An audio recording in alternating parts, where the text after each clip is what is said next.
राज्यात मंत्र्याच्या मुली सुरक्षित नाही तर सर्वसामान्यांचं काय?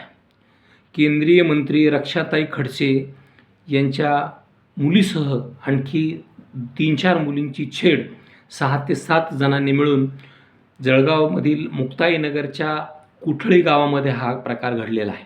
एका यात्रेच्या दरम्यान त्यांचे काही फोटो या ठिकाणी काढण्यात आलेले आहेत. इतकंच नाही तर त्यांचा पाठलाग करण्यात आलेला आहे.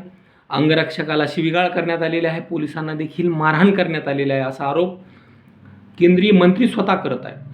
केंद्रीय मंत्र्याला पोलीस ठाणं गाठावं लागलेलं आहे. म्हणजे किती गंभीर प्रश्न हा या ठिकाणी आहे.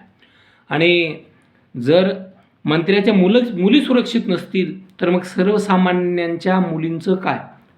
हा मोठा प्रश्न चर्चेला जात आहे.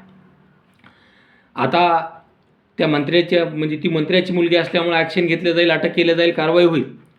परंतु सर्वसामान्यांसाठी हे प्रशासन इतकं हालेल काय?